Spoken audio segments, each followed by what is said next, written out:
All right, everyone. Walk around video, finally. It's been a long time coming. A lot of people have been asking all sorts of crazy questions about the car for years now.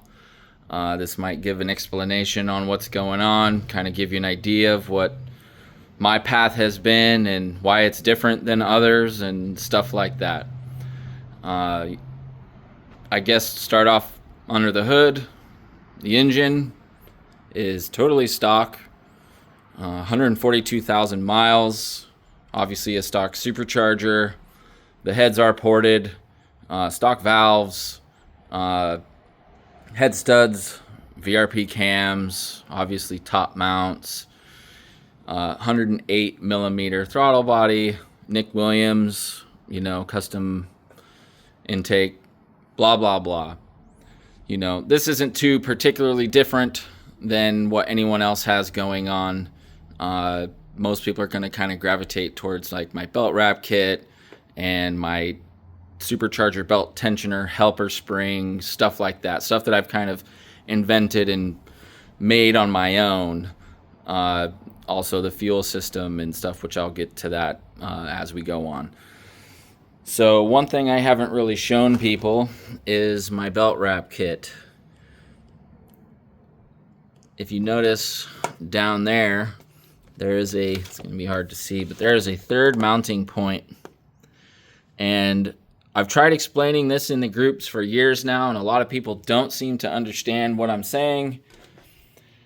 The only way to keep this bolt that is literally a single bolt fixed in space is adding a third bolt. So obviously, this is connected to that. So there's 2 points in space. That can still maneuver all around. Once you get that third bolt in place, I can put my full body weight on this, and this will not flex even 0.1 degrees. It is literally fixed in space. And this stems from the problem of throwing supercharger belts. And if you don't notice, I have a custom-made pulley. There's kind of a long story behind that. I'll save for another day. But this belt wrap kit solved all of my belt chucking problems. My tuner and I came up with this idea, and it's been working flawlessly ever since. Handmade it myself, not too hard, just messing around and making stuff fit, and boom, there you go. And this has been catching people's eyes for a while, and this is my belt tensioner helper spring. So inside of here is a 95-pound spring, and it operates in a zone like this, and it allows the factory supercharger tensioner to move in its normal range with an additional 95 pounds of force on it. Did it help at the level I was spinning the blower? Yes, to a degree.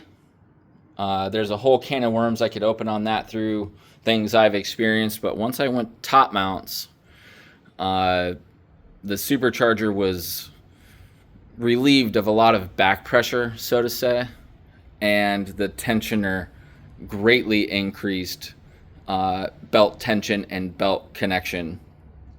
Before, while I was on the stock intercooler, the belt was slipping like crazy no matter what I did, even on mediocre pulley ratios. But as soon as I uncorked that thing on the air side, like the boost graph went flat as a tabletop, and it made a huge difference. So yeah, was it worth it? Yes, it was. To a lot of people who still have the stock intercooler, probably not as much. But it was something cool that I developed, and I actually made it for a few other people in the community that I kind of told to keep their mouth shut about it, but they exist not only on my car now.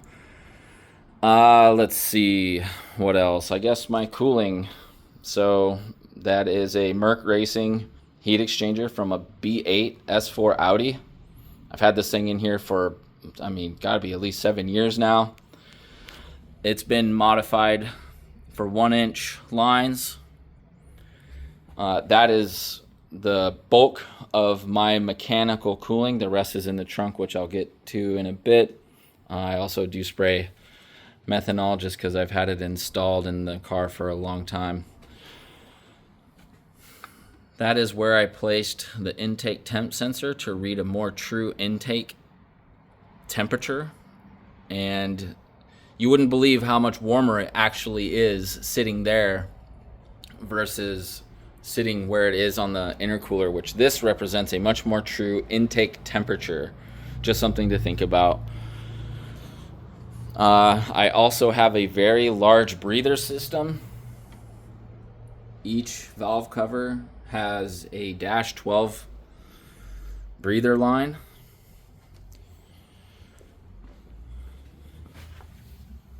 And I have it going to a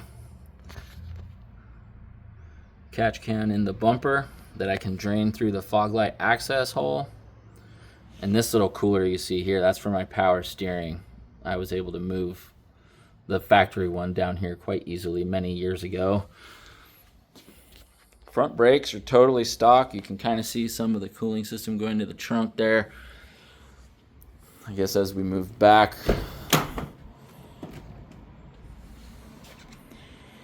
little scan gauge. It's not a tuner. It's literally just to monitor intake temps and other little peasant data while I'm sitting in lines at the track. Kirky seats, both of them. That was a really fun mod. I love the way they look. They fit nice. They feel nice. I can sit at them for a long time. Couple of switches. Intercooler pump, supercharger clutch. And that's a whole nother thing. I have my supercharger clutch on a switch that I can override to lock down to act like a fixed pulley.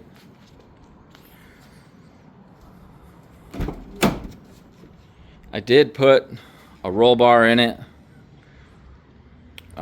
That kind of is a long story for another day, but this will be coming out and I will be going to an 8.5 cage, which involves a lot more bars.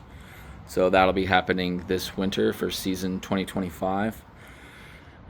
Given I have this back here, I saw no need to put any of the rear interior in, specifically because of this bar, and there's no way to fit the factory rear seat in there. So I said, you know what? For everyone that wants a micro record with, full factory interior and all that other bullshit, these bars weigh more than your interior. Get over yourself. So I'm leaving that out. More bars are going to be going in anyway. But I guess at this point, I will mention stuff about my fuel system. Before I talk about the electrical side of that, which has sparked much debate over the years. Let's see. Let's grab a flashlight real quick.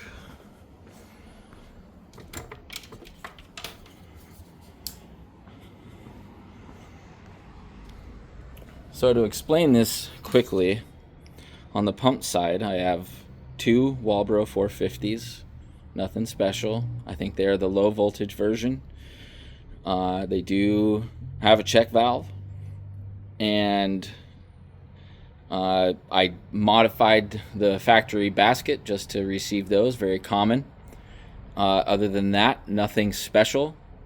Did the whole, I think it's called Black Industries or Black Forest Industries, I forget. They're little 90-degree fittings to run corrugated line to this side of the tank. And this is where I've done it kind of differently than everyone else. Most people will run the fuel lines out of that side of the car.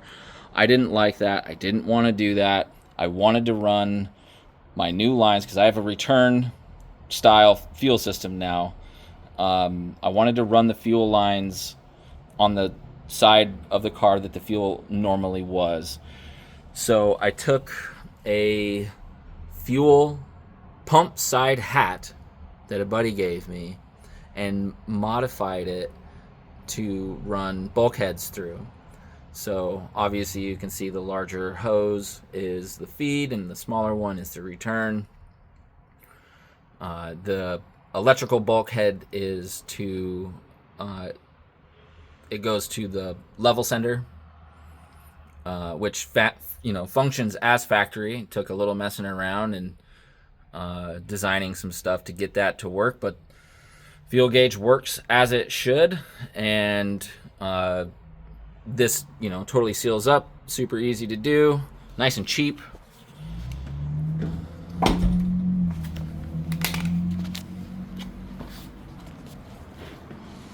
So once we go under the car, it comes out in the factory location.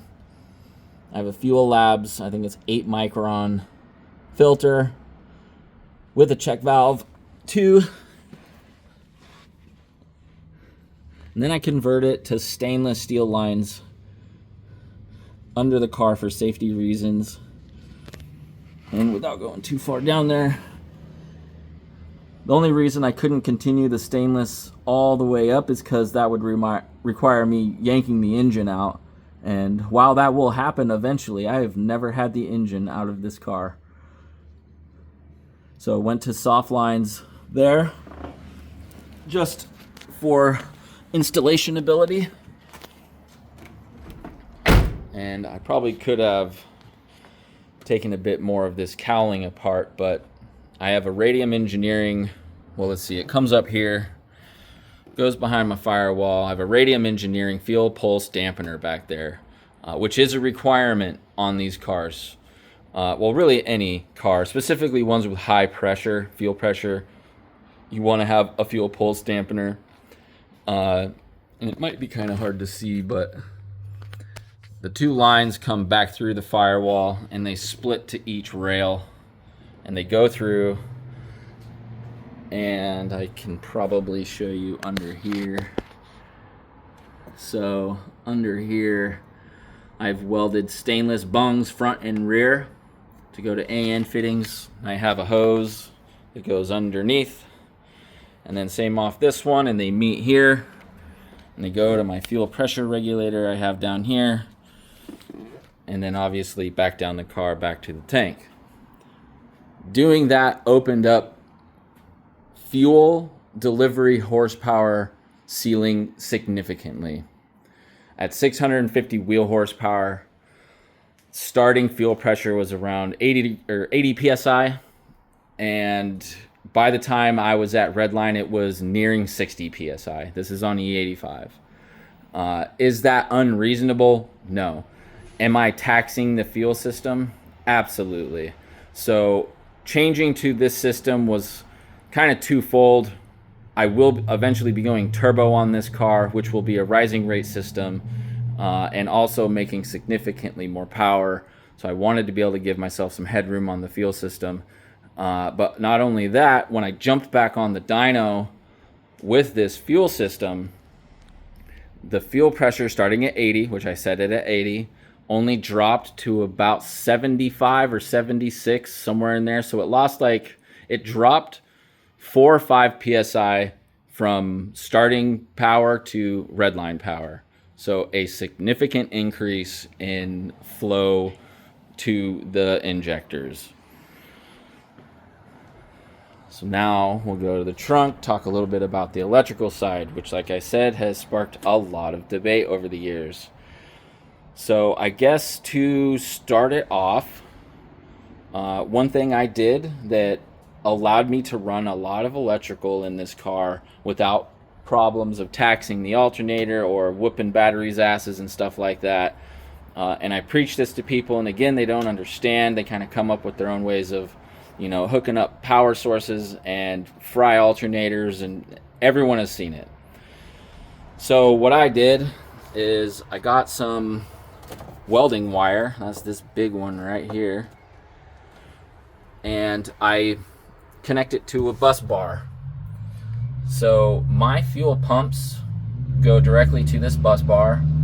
My EMP pump goes directly to this.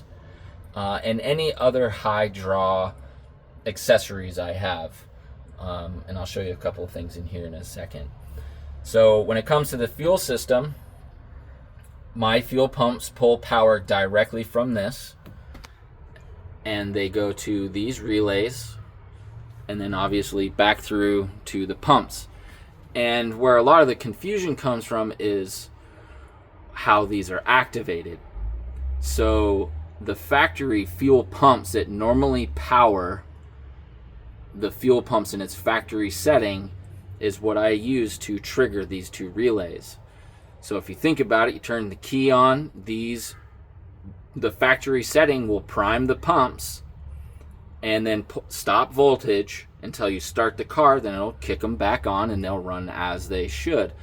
So activating these relays with the factory power wires for the pumps just activates these and makes the bigger power wire, which is significantly bigger, more voltage delivery. It makes it function exactly as stock. And before I did this, I was, melting down that fuse, trying to run two 450s. I tried to see if I can get away with doing minimal stuff always, and it melted that at idle. So anyone else that has that and doesn't have problems, I don't know how you're getting away with that.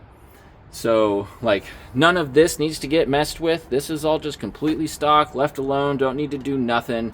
This isn't carrying any power through it, really. It's all really low power at this point, so cooking that, not a thing.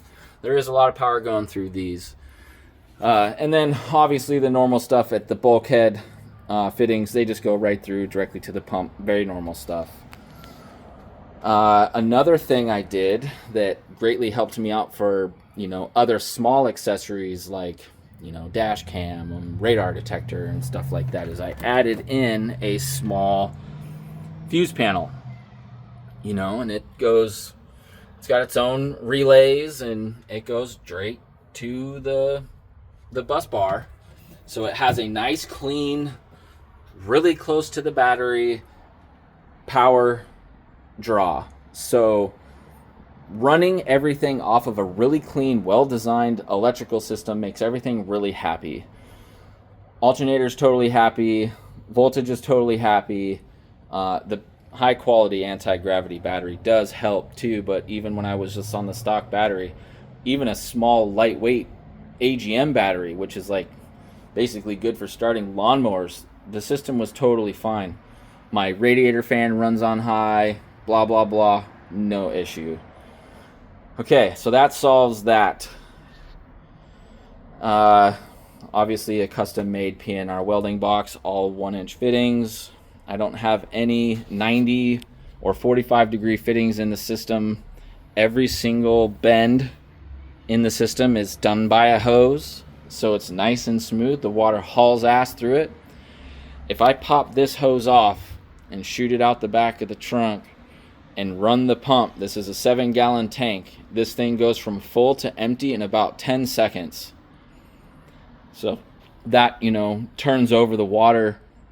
I would say the full circuit's probably every 10 to 15 seconds. This thing is fully recirced. And I don't have any inner chiller or whatever the fuck. Those things suck.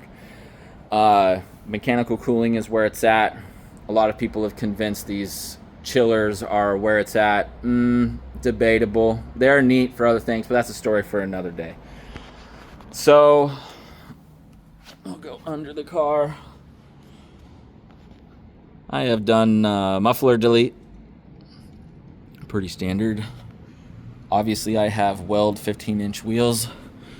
Might have been cool if I popped off one of these wheels to kind of show you what it took for me to get these to fit. But there's my sway bar, which has obviously been modified.